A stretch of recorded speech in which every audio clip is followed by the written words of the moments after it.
Welcome again in class 9th physics and the chapter law force and laws of motion. Okay, पहले हम देख चुके थे कि जो फोर्स है वो एक्सेलरेशन के डायरेक्टली प्रोपोर्शनल है, और दूसरा इसमें जो हैवी मास है, ठीक है, उसको मूव करने के लिए हमें ज़्यादा फोर्स देना पड़ेगा। हम ये बोल सकते हैं कि अगर स्मॉल एफ कैपिटल एफ से कम है तो इसको मूव करने के लिए फोर्स भी ज़्यादा हमें लगाना पड़ेगा। तो हम ये कह सकते हैं तो force is directly proportional to the mass. Okay, तो हम दोनों इक्वेशन को इसको और इसको अगर कंबाइन करते हैं तो हमें क्या मिलेगा, F is directly proportional to mass and acceleration. Mass को हम एम से लिखते हैं, एक्सेलरेशन को ए से लिखते हैं, तो डायरेक्टली प्रोपोर्शनल का साइन हटाएंगे तो एफ इक्वल टू क्या आ जाएगा, के एम ए। ठीक है, वेयर के is the proportionality constant. SI system और सीजीएस सिस्टम की हम बात करें तो के इक्वल टू 1 रहेगा, तो फोर्स का फॉर्मूला आ जाएगा मास इनटू एक्सेलरेशन। ये बहुत इंपॉर्टेंट फॉर्मूला है, आप लोग इस रिलेशन को याद रखेंगे, force equal to mass into acceleration. Okay, the direction of acceleration is same as that of force. ठीक है, M A is not a force in itself, the sum of all forces acting on a body equals M A. ठीक है, अब हम Newton's second law को define करेंगे in terms of linear momentum. देखिए, according to Newton's second law of motion, the rate of change of momentum of a body with respect to time is directly proportional to the net external force acting on the body and takes place in the direction of force। Newton second law जो है वो क्या है, जो momentum की rate में जो change हो रहा है टाइम के रिस्पेक्ट में, वो उसके अप्लाइड फोर्स के डायरेक्टली प्रोपोर्शनल होगा। अब देखिए, change in the momentum of a body क्या हमने मान लिया, डेल पी। ठीक है, डेल का मतलब होता है चेंज। जैसे इनिशियल कुछ वैल्यू थी, जैसे हम पहले मान लें कि मोमेंटम पहले यहाँ था, ये पी यहाँ पे था, अभी मोमेंटम यहाँ चला गया, मतलब ये क्या हो गया, पी डैश हो गया। तो चेंज कितना हुआ, चेंज कितना होगा, चेंज को हम कैसे निकालेंगे, चेंज हम निकालेंगे पी डैश माइनस पी, मतलब फाइनल माइनस इनिशियल, उसी को हम लिखते हैं डेल पी, मतलब चेंज इन द मोमेंटम। जब भी हम चेंज की बात करेंगे उसको डेल से क्या करते हैं, रिप्रेजेंट करते हैं। इसको डेल या डेल्टा भी पढ़ा जाता है, डेल्टा इसको बोलते हैं, लेकिन हम शॉर्ट फॉर्म में इसको डेल जो है वो बोल देते हैं। ठीक है, और टाइम इंटरवल कितना है, टी है। तो according to Newton second law, force is directly proportional to the change in momentum with respect to time. तो जब हम ये प्रोपोर्शनलिटी का साइन हटा दें तो K into del P by del T हो जाएगा आपका। के की वैल्यू 1 है तो एफ इक्वल टू क्या हो जाएगा, del P by del T. ठीक है, अब इसको हम थोड़ा सा एक्सप्लेन कर दें, कैसे एक्सप्लेन करेंगे, u is the initial velocity of body of mass m and v is the final velocity. ठीक है, तो यहाँ पर आप देखिए, चेंज इन मोमेंटम मतलब final momentum minus initial momentum, तो ये फाइनल मोमेंटम क्या होगा, मास इंटू वेलोसिटी, और ये मास इंटू इनिशियल वेलोसिटी। ठीक है, तो यहाँ पर आप देखिए एफ इक्वल टू एम इन एम कॉमन ले लेंगे तो वी माइनस यू अंदर बचेगा। ठीक है, अब देखिए वी माइनस यू को आप क्या लिख सकते हैं, ये एक्सेलरेशन है आपका, V minus U change in velocity upon time acceleration, तो हमने क्या लिख दिया इसको, एम ए लिख दिया। ठीक है, इस तरीके से हमने इसका डेरिवेशन जो है वो कर लिया फॉर्मूले का। ओके, नाउ यूनिट की अगर हम बात कर लें, फोर्स की अलग अलग यूनिट होती है, क्या क्या यूनिट होती है, एसआई सिस्टम में फोर्स की यूनिट क्या होती है, न्यूटन होती है, आप बिल्कुल याद रखेंगे।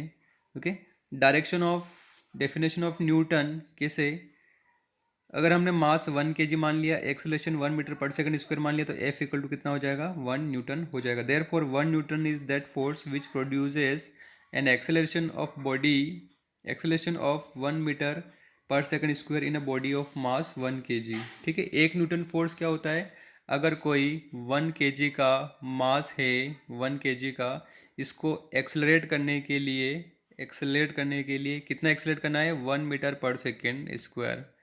ठीक है, अगर इतना एक्सेलरेट करने के लिए जो फोर्स हम लगाएंगे उसको हम क्या बोलते हैं, 1 न्यूटन फोर्स बोलते हैं। क्या बोलते हैं, 1 न्यूटन फोर्स बोलेंगे। ठीक है, सीजीएस सिस्टम में फोर्स की ऐसा यूनिट क्या होती है, डाइन होती है। क्या होती है, dyne, dyne D Y N E, dyne होती है, dyne. Dyne, 1 dyne equal to 1 gram into 1 centimetre square. ठीक है, अगर हम न्यूटन और इसमें रिलेशन अगर फाइंड करें तो 1 न्यूटन इक्वल टू 10⁵ डाइन होता है, ये आप याद रखेंगे सीजीएस सिस्टम में। ओके, इसकी एक ग्रेविटेशनल यूनिट भी होती है, ग्रेविटेशनल यूनिट में क्या है आपका, ये आपको याद रखना है बस। एक तो 1 kilogram weight equal to 9.8 Newton और 1 gram weight equal to 980 gram पर सेंटीमीटर स्क्वायर। बस ये आप 2 यूनिट जो है वो याद रख लेंगे। Okay, some application of F M V minus M U by T, मतलब चेंज इन मोमेंटम क्या क्या है देखिए। If del P is constant that is the change in momentum is also constant. अगर मान लीजिए मोमेंटम क्या होगा, कांस्टेंट होगा, तो change in moment del P अगर कांस्टेंट है इसका मतलब ये है कि चेंज इन मोमेंटम क्या है, कांस्टेंट है। ये ऊपर वाली वैल्यू कांस्टेंट है, तो हम ये बोल सकते हैं कि फोर्स जो है वो टाइम के डायरेक्टली इन्वर्सली प्रोपोर्शनल है। That is force is inversely proportional to T. It means that for a fixed change in momentum, if t, the time interval during which the momentum changes takes place is large, the force experience will be less। यही concept आपको याद रखना है कि अगर मान लीजिए time अगर ज़्यादा है तो फोर्स क्या होगा, कम होगा। और इसी कॉन्सेप्ट का यूज़ करता है प्लेयर, क्रिकेट प्लेयर। कैसे देखिए, a cricket player lowers his hands while catching a ball. Cricket player जो है वो अपने हाथ को नीचे की तरफ खींचता है जब वो क्या करता है, कैच लेता है। क्यों खींचता है? By doing so the player increases the time interval of for the change in momentum. ठीक है, because of this the force experience by his hand is less. Time में चेंज हो जाएगा, टाइम बढ़ जाएगा, इसीलिए उसके हाथ में चोट कम लगेगी। फोर्स कम लगेगा तो चोट भी कम लगेगी। Vehicles are lifted with shockers spring which increases the time of transmission of force from the road to the seat of vehicle. Because of this less force is experienced by passenger and ride becomes comfortable। ठीक है, क्या है, vehicles are fitted with shockers spring। जो vehicles हैं वो spring पे या shockers पे फिट किए जाते हैं, लगाए जाते हैं। विच increases the time of transmission of force. तो वो क्या करते हैं, टाइम बढ़ा देते हैं। टाइम बढ़ जाएगा तो फोर्स भी कम लगेगा और जो भी पैसेंजर हैं उनको गाड़ी में बैठने में अच्छा कंफर्टेबल फील होगा, ज़्यादा उनको जर्क वगैरह नहीं लगेंगे। Okay, example third, if you have seen a karate players breaking a pile of bricks with a single blow, you must have observed that he does this activity quite fast, thereby reducing T. Because of this, a large force T acts on bricks, which is enough to break the piles of bricks। ठीक है, जो karate players होते हैं वो एक single blow में ही BRICS को crack कर देते हैं। ठीक है, you must have observe that he does this activity quite fast, thereby reducing T. वो ये एक्टिविटी बहुत फास्ट करते हैं, ठीक है, जिससे क्या हो, टाइम कम हो जाए। और टाइम कम होने से फोर्स क्या होगा, ज़्यादा लगेगा और ये टूट जाएगी चीज़। Okay,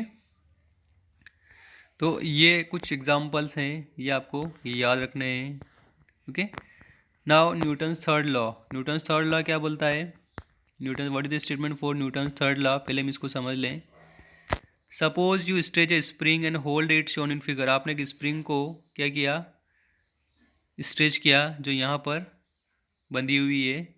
for maintaining the spring in stretch state you have to apply a force towards the right. आपको इसको यहीं पर मेंटेन करने के लिए राइट में फोर्स जो है वो लगाना पड़ेगा। What to do you feel, the spring applies a force F S on you toward the left।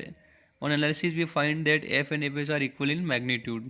ठीक है, जब आप इसको पकड़ के रखेंगे तो आप ये फील करेंगे कि एक स्प्रिंग भी पीछे की तरफ फोर्स लगा रही है, मतलब आपके हाथ को लेफ्ट की तरफ खींच रही है। आपने फोर्स f लगाया था और ये स्प्रिंग का फोर्स है, ये दोनों एक दूसरे को क्या कर रहे हैं, अपोजिट डायरेक्शन में खींच रहे हैं। मैग्नीट्यूड उनका क्या है, इक्वल है। Let us take one more example. Suppose you keep 2 magnet on a smooth table. आपने 2 मैग्नेट स्मूथ टेबल पर रखी है। विल वन मैग्नेट मूव और with both magnet move towards each other. We observe that both the magnet will move towards each other. It means that both the magnet are under influence of unbalance external forces individually. ठीक है, हमने जब 2 magnet को रखा तो दोनों magnet एक दूसरे की तरफ क्या करेगी, मूव करेगी। In fact magnet A is applying a force on B towards the left direction represent by F B A, force on B due to A. Simultaneously magnet B applies a force on A represented by F A B. ठीक है, तो दोनों एक दूसरे के ऊपर क्या लगाएंगी, फोर्स लगाएगी। एफ ए बी का मतलब क्या है, force on A due to B, and F B ए का मतलब क्या है, force on B due to A. Experiments shows that whenever two bodies interact, they exert an equal and opposite forces on each other. In general, force always occur in pairs. हम ये बोल सकते हैं कि force जो है वो हमेशा pair में लगेगा.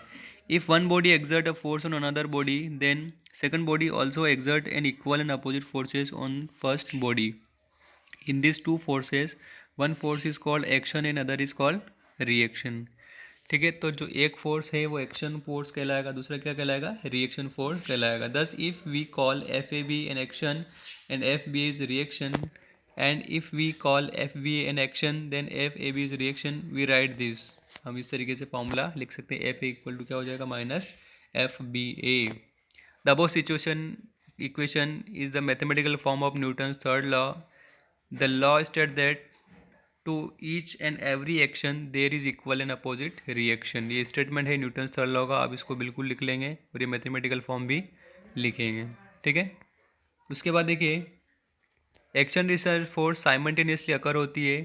ठीक है, वी एक्शन रिसर्च forces are acting on two bodies of mass M A and M B, then F A B equal to minus F B A, या हम ये बोल सकते हैं M A minus M B A B, A B equal to minus M B by A equal to, क्या हम बोल सकते हैं, acceleration is inversely proportional to the M. Heavier mass experience less acceleration and vice versa. यहाँ से conclusion हम ये निकाल सकते हैं कि जो ज़्यादा हेवी मास होगा वो कम एक्सेलेरेट होगा। बिल्कुल सही बात है, वजन उसका ज़्यादा होगा तो वो एक्सेलेरेट भी क्या होगा, कम होगा। ओके, सम एग्जाम्पल्स आप देख लेंगे क्या क्या एग्जाम्पल्स हैं।